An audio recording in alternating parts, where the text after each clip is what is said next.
Hi everybody and welcome to Matrix Live Season 7, Episode 11. And it's with us. Yes, hello again. It's been a long time. Yeah. This week we are going to be talking about Amandine and what she's been up to in the last couple of months, which is, you keep disappearing off into the depths of the European Parliament, or is it the Commission, or what have you been doing? So I've been trying to convince Europe that interoperability is good. Basically, you've seen me a couple of months ago, it was December, so maybe that's even 3 months ago by now. Talking with Tib and try to explain what DMA is and why it's good. So DMA is a new European regulation, which means Digital Markets Act, which aims to make digital markets more competitive in Europe. The idea is to identify gatekeepers, quite easy to identify, very big corporations which have a complete control over some of the digital markets. So obviously think Facebook, WhatsApp. It's focused on social media and messaging for now, but maybe expanded. And look at these guys and see how we can force them to change the way of their behavior so that it's helping making the market more fair for the rest of the European, for the users and for the companies. And one of the items in that is interoperability. So why interoperability is good? In that case, it's because it would allow us to reduce the exploitation of data. You don't put all your eggs into one single basket. You don't have the single point of failure in this case. It means also that it enables innovation. Look at the web. It's been growing like crazy, being a decentralized open standard. And meanwhile, these corporations have been completely reducing the scope of the market for messaging and social media. And it brings fragmentation. Your discussions and conversations are split across many apps, which means you lose track and you don't know who you've been talking to, you lose contact with people, etc., etc. So you're kind of preaching to the choir on this one. I mean, because obviously Matrix, this banner is 5-6 years old behind us, and it's literally a new basis for defragmenting VoIP and messaging. And that's why we created Matrix as a protocol to go and provide interoperability between all of these different silos or gatekeepers, to use the term that they're using. And that's why we exist. So it's kind of exciting to finally have the opportunity to talk to proper sort of legislative process to see whether this can be made to happen. So Exactly. Can it be made to happen? Well, the thing is, it's not so hard because when you look at interoperability, you can implement it different way. You can just say, please, gatekeepers, present everyone a stable, well-documented API so that other companies, other apps can connect to. Or we define one single big open standard and everyone is swimming in a one big open ocean and everyone can talk to one another. And that's the idea of Matrix. But if we look at least the APIs, which means convincing a few players, because we're talking about the gatekeepers, to have these APIs exposed properly, well, they do already. Most of them have APIs available right now. And it's just a matter of forcing them to let others use it. I mean, this is the really frustrating thing, that literally everybody, I think, has, well, almost by definition, there's got to be a private API that you use if you're writing a chat app like WhatsApp in order to connect to the server. And lots of them have got open APIs too, like Twitter or Slack or Discord or whatever it might happen to be. And it's so frustrating that Twitter famously turned off its APIs and just said, well, we've got them, but we're not going to let you use them. Or other people say, we've got them, but you're not allowed to use them if you compete with us. It is literally an anti-competitive, sort of arbitrary legal restriction that people are putting on use of it, and it could be so easy to fix. All the EU needs to do is to say, nope, you're not allowed to randomly lock down your APIs and tell people that they're only allowed to use it if they pay loads of money, or you're not allowed to use it if you're a competitor or whatever. You've got the API, just make it open. It's a no-brainer, surely. It's a no-brainer, yeah. So some people come back saying, but if we use APIs for interop, isn't that going to break end-to-end encryption? Well, yes, but first, most of these services, applications, are not end-to-end encrypted. Slack is not end-to-end encrypted. Teams is not end-to-end encrypted yet. Discord isn't. Telegram isn't. It's not changing anything, basically, for all this majority of services which are not end-to-end encrypted. For those who are, indeed, it does mean we need to break the encryption so that we can speak from one side to another. My hands are not in front of the camera.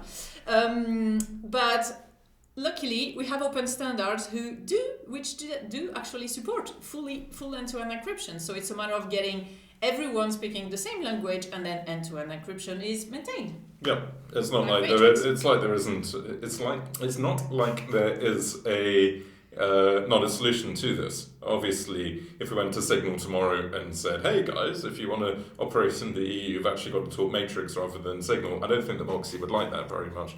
But if you are anybody else, if you're Slack going and adding in end-to-end encryption, then this is an amazing opportunity to actually go and speak something like Matrix, which goes and provides it whilst being interoperable with everybody else. So there is a solution here. So no, this is a complete no-brainer. Why is it getting any pushback? Why are we even having this conversation? So because some people get hung up in some myth that the big gatekeepers are propagating, strangely enough. So I mean, honestly, this isn't my bag. Amandine has found a new life in sort of political lobbying. But from what I can see, it's a bit terrifying that on one hand, we're basically unashamedly lobbying for interoperability and open standards. But on the flip side, we basically have the dark force going, or dark side of the force going and doing the opposite. If anybody ever watched Quantum Leap, you might be familiar with the concept of Sam Beckett as the leaper, but also the bad leaper who was going through history after him, going and undermining all the good stuff he did. And that's sort of what we're seeing here, that we've got people lobbying actively from the big tech companies saying, no, interoperability is impossible, and have all these amazing myths. So here we are, trying to make re-establish the truth. The first thing is people saying it's impossible to have a standard like this open, decentralized, and secure at the same time. Well, 47 million users are actually using Matrix. It's open, it's decentralized, it's fully end-to-end encrypted, and it works. How about PGP on email, for example? Yep. That works too. So that's the first one. Yeah, I think there's a real misunderstanding that encryption is somehow incompatible fundamentally with decentralization. I mean, it's hard for sure, as we've shown, but yeah, PGP and ESMA, I'm sure that you can do it on email, so why not for everything else? The second one is it is difficult and expensive to make existing services compatible with a standard. We had Gitter speak natively Matrix in less than a month with one developer working on it. It's not difficult. It's very easy. Yeah, we deliberately went and made the AS API as simple as possible for people to go and build bridges. And, we published that How We Make It, a Speed Matrix blog post off the back of it. And I'm not sure that we can Rocket Chat have gone and said that they are adopting Matrix, and we've been, with our Matrix hats on, actively working with them to make this happen, using the same thing as the Gitter approach, and it's going great.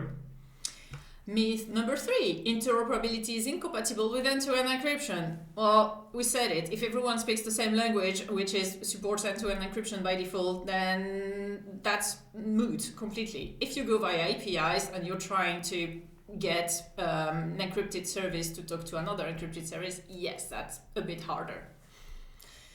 Number 4, it may work for messaging, but less so for social media. Well, that's hilarious, given that all the social networks already have APIs out there. Facebook's API is pretty great, actually, in terms of exposing all of the stuff that they have.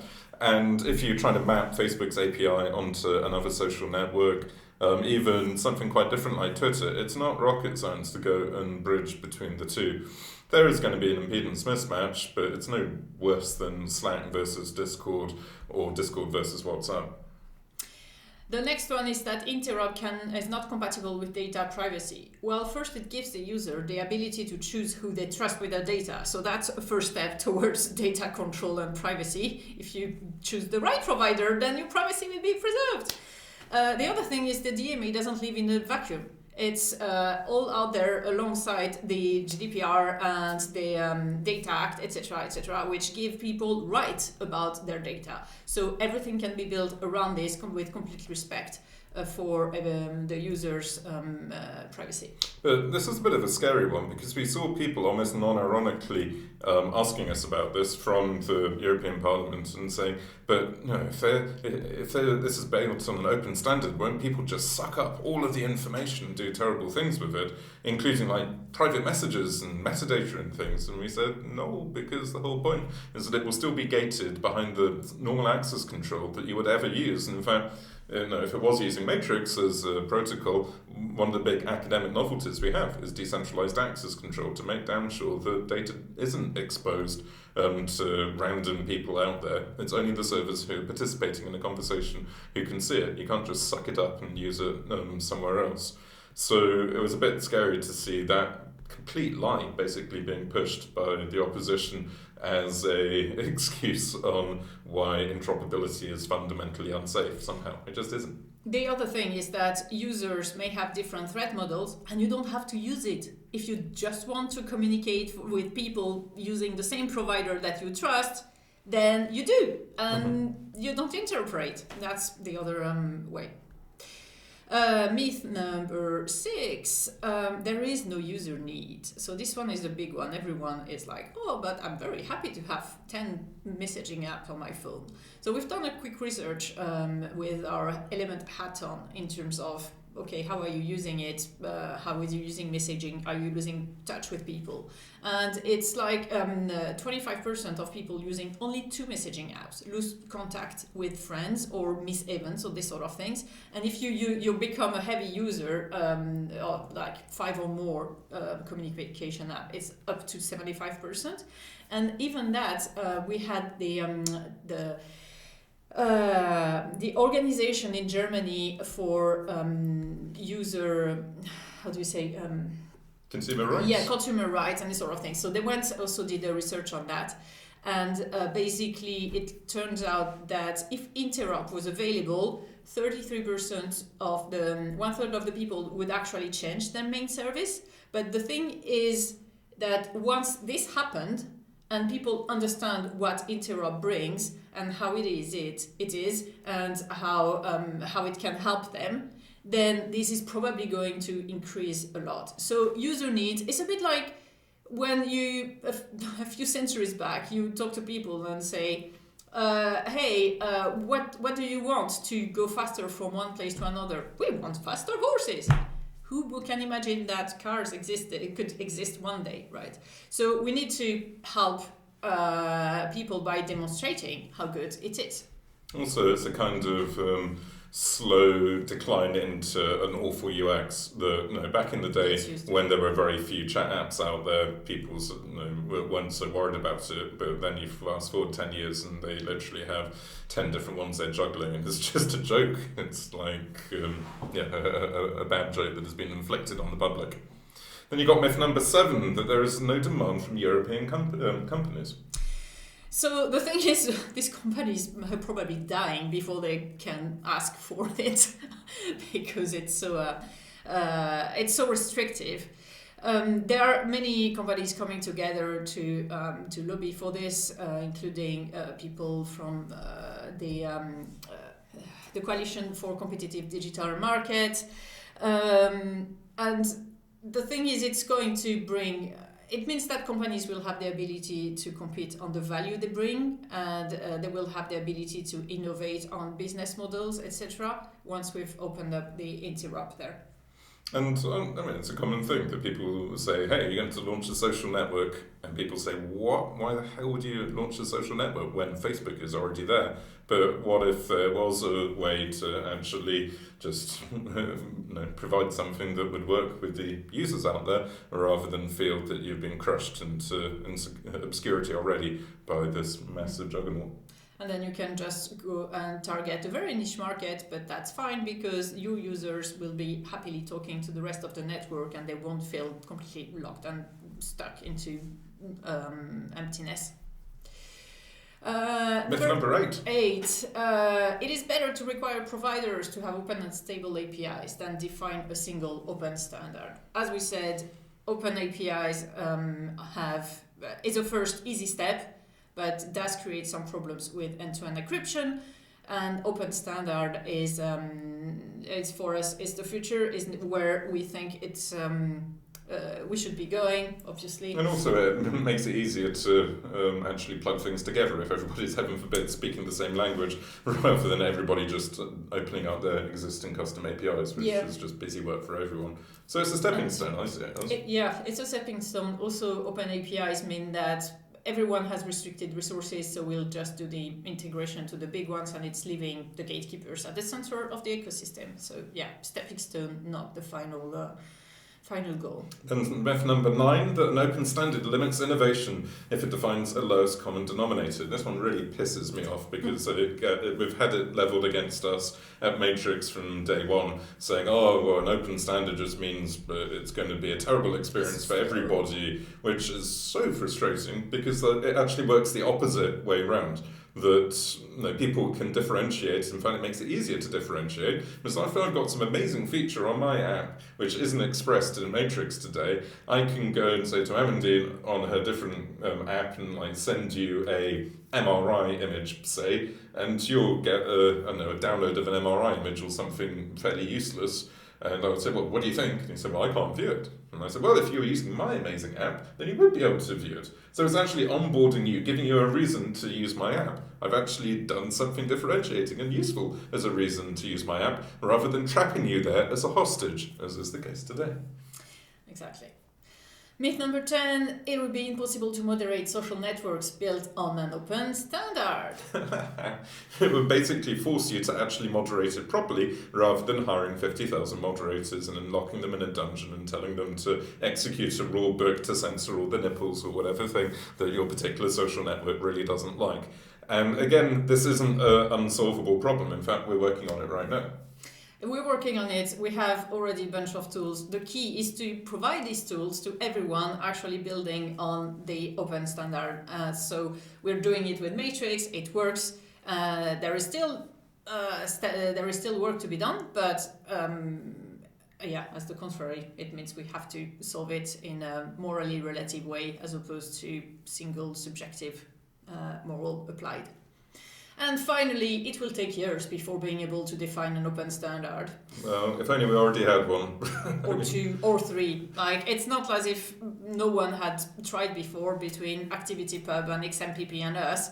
There is stuff out there. We've shown that it works, that it's possible, and it's just a matter of going and getting it done. I guess something that has come up on this one is people saying, but hang on, Matrix isn't a standards body, it's a non-profit open source foundation. You need to be internationally recognized as a standards body.